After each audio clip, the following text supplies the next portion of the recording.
Welcome to Civics and Coffee. My name is Alicia, and I am a self-professed history nerd. Each week, I'm going to chat about a topic on U.S. history and give you both the highlights and occasionally break down some of the complexities in history and share stories you may not remember learning in high school, all in the time it takes to enjoy a cup of coffee.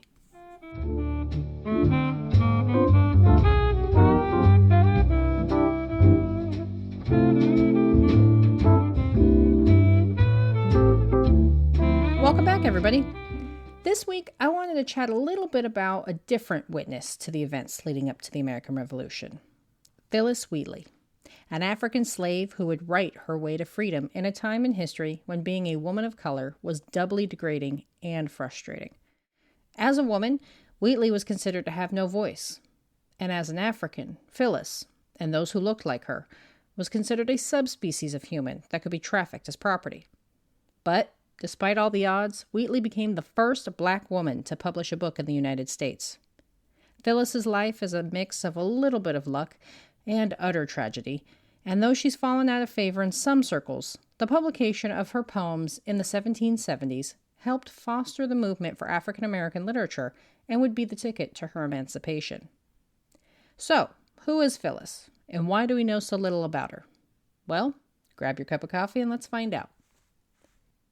Born in 1753, not much is known about Phillis before her capture and sale on the coasts of West Africa in 1761. Not even the name given to her at birth. Landing in the port of Boston on July 11th, notice of her ship's arrival was placed in the Boston Evening Post and the Boston Gazette and Country Journal. Appearing on July 13th, 1761 in the Gazette, the announcement for Wheatley's ship's landing stated, quote, "Just imported from Africa, a number of prime slaves from the windward coast, and to be sold on board Captain Gwynn, lying at New Boston." End quote. Reading of the ship's arrival, wealthy tailor and merchant John Wheatley made plans to travel to the newest slave ship in harbor, the Phillis, to purchase a house servant for his wife Susanna. Reviewing the inventory on board at the wharf on Beach Street, John stumbled upon a small child, without her front teeth and scarcely dressed, the perfect gift for his wife. Phillis was purchased for a smaller sum than the others. She was a child, after all, and a female at that. She would never grow to be a big, strong man able to work the tobacco fields.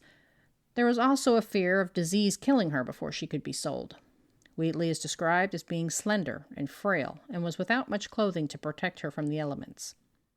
Of the 96 Africans kidnapped from Senegal for the Middle Passage, only 75 lived long enough to see the shores of Boston. With a high mortality rate, the owner of the vessel wanted to ensure he was able to secure every last penny. The term Middle Passage comes from the fact that the route from Africa to the Americas was considered the second, or middle, leg of the slave trade triangle.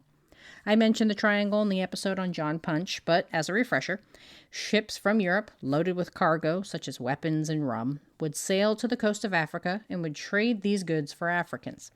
They would then take the Middle Passage to America, where the slaves would be sold in exchange for goods produced in America, such as tobacco and sugar. That cargo would then make the final journey back to Europe. But back to Phillis. Susanna Wheatley named the child Phillis, and, as was custom for slaves, her surname would be Wheatley, just like her owner. Purchased to serve as a nursemaid for Susanna as she aged, Phillis would spend a majority of her youth in the middle of a tumultuous and violent Boston, potentially bearing witness to the Stamp Act protests and Boston Massacre, two events occurring just outside her door.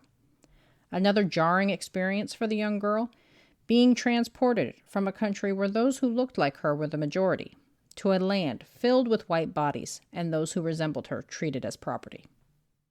In an uncharacteristic move, Phillis was actually taught to read and write, being tutored by Susanna and John's daughter Mary. Knowing no English upon her arrival at the age of 7 or 8 in 1761, she was a quick study, mastering the language by 1765 and studying the Greek and Latin classics by the age of 12. Education was extremely rare for women in colonial America, let alone a slave woman. It remains unknown as to why Mary decided to take on the young girl's education as her charge. However, Phillis's abilities were easily recognizable and, from all the available sources I could find, widely supported by her owners. Phillis wrote her first poem at the age of 14, titled "To the University of Cambridge in New England." In it, she pleads with Harvard students to take their studies seriously and to avoid the sin of temptation while increasing their education. A devout Christian, the poem also draws heavily on religious overtones, reminding the students the most important knowledge they can have is that Jesus died to redeem all sinners. Wheatley's first published poem was in 1767 in the Newport Mercury newspaper when she was just 13 years old. The poem, On Messrs. Hussey and Coffin, was published on December 21st and was inspired by a story Phillis heard regarding two sailors who were almost lost at sea. However, the poem that seemed to set her apart and garner the support for publication from her owners was the Whitefield Elegy, published in 1771. George Whitefield was a popular preacher that Phillis might have met during her tenure in Boston. Susanna Wheatley seemed committed to getting Phillis's poems recognition, attempting to secure support for publication in Boston. Unfortunately, many in the Massachusetts colony refused to trust Phillis's work was authentic, believing slaves would be unable to produce art, literature, or poetry.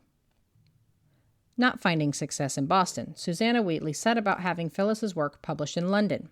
Susanna was able to secure a publisher, Archibald Bell, and set about arranging meetings for Phillis, who was making the journey to London with Susanna's son Nathaniel.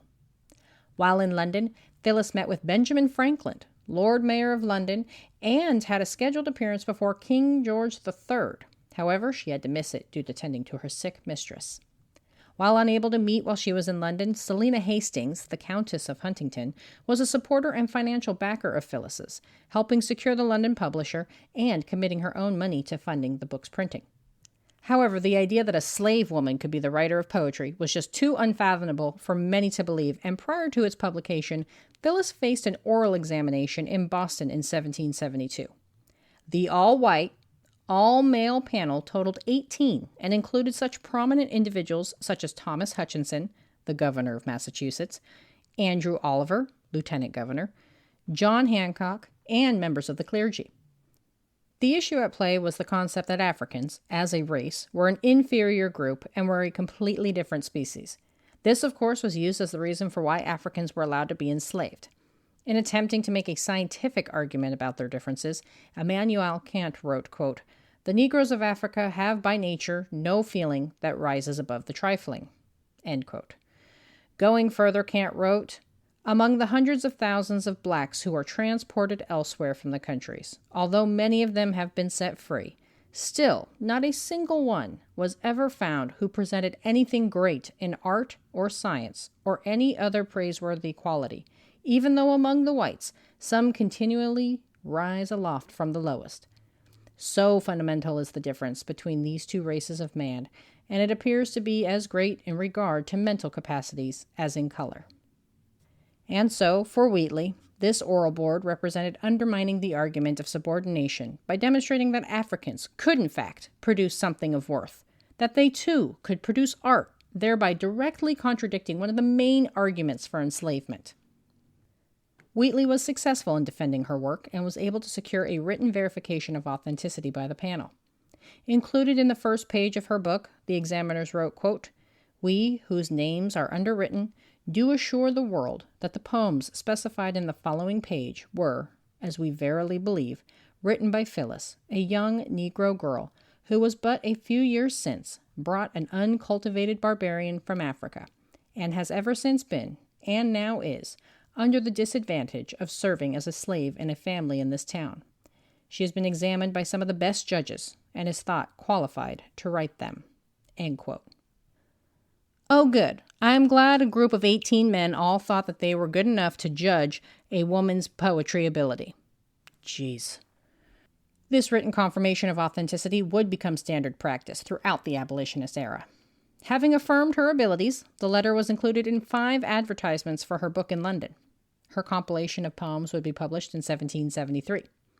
Titled Poems on Various Subjects, Religious and Moral, the book contained 39 entries and is the first work of poetry to ever be published by an African-American woman. Shortly after the release of her book, Phillis was manumitted.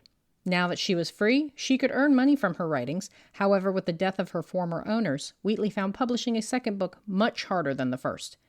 Wheatley would publish a series of advertisements asking for individuals to sign up for her next release, dropping details such as the book's dedication to Benjamin Franklin. However, as revolution broke out in 1774, Phillis was unable to get the necessary co-signers to fund publication. In 1775, at the height of her popularity, Wheatley wrote a letter to General George Washington and enclosed a poem in his honor titled, "To His Excellency, George Washington." She received a response in 1776 with an invitation to his headquarters in Cambridge for a private reading. Hey girl, hey! Her poem in Washington's honor was published by Thomas Paine that same year. In 1779, Phillis married John Peters, a free black man who was a small grocer and part-time lawyer. She would have 3 children. However, all of them would pass away in infancy. Peters left Phillis shortly after the birth of their 3rd child and would be jailed for failure to pay his debts. Unable to find financial security through her writing, Wheatley took on work as a maid in a boarding house. She would die on December 5th, 1784, at the age of 31. So why is it that Phillis isn't as revered as some of her contemporaries? After all, she broke down barriers and is considered the mother of African American literature. Why isn't she celebrated as much as Jackie Robinson? Well, it all comes down to a poem Wheatley wrote about her life as a slave titled "On Being Brought from Africa to America." That poem says, "'Twas mercy brought me from my pagan land, taught my benighted soul to understand that there's a God, that there's a Savior too. Once I redemption neither sought nor knew. Some view our sable race with scornful eye. Their color is a diabolical dye. Remember, Christians, Negroes, black as Cain, may be refined and join the angelic train." In what Henry Louis Gates Jr. calls the most reviled poem in African American literature, Wheatley's critics point to her ambivalence in support of slavery in her writings as a reason to be less than celebratory of her record. While she was praised by her contemporaries for demonstrating the abilities of black Americans, citing her work as proof of equality of blacks and therefore another reason to abolish slavery, Wheatley's reputation would come under fire as early as 1887, when black nationalist Edward Wilmos Blyden wrote a piece highly critical of Wheatley and her abilities. Since then, Wheatley has faced charges of not being black enough and of imitating her white masters, thereby diminishing the black experience in her publications. However, Wheatley had taken issue with slavery in the poem To the Right and Honorable William, Earl of Dartmouth. In a fairly blunt approach for the time, Wheatley expresses a love of freedom and attributes this love to her own story of being snatched from Africa. And let's not forget, this is a woman, a black woman, in colonial America who published poems. Her whole existence is an act of revolution and rebellion. So how could Wheatley write a poem about one of the most vile periods of history with such a romantic lens? It could be that Wheatley's experience as a slave was less horrific than the millions of others. She wasn't put to work in a field, and there is evidence to suggest she was raised more as a member of the Wheatley family than as a slave. Whatever criticism scholars have regarding Wheatley's choice of material, one thing is true. Wheatley helped catapult African American literature into the American lexicon, and played a part in undercutting the racist opinions that black men and women were too inferior to produce great works of art and were a subclass of human. Being only the 2nd woman to ever publish in America, and the first black woman, Wheatley deserves more than the mere footnote in our history. Her poetry helped create a call to action for fellow black men and women to produce art, thereby demonstrating their equality and pushing for the abolition of their enslavement. Thanks for tuning in, and I hope you enjoyed this episode of Civics and Coffee. If you want to hear more small snippets from American history, be sure to subscribe wherever you get your podcasts. Thanks for joining me, and I look forward to our next cup of coffee together.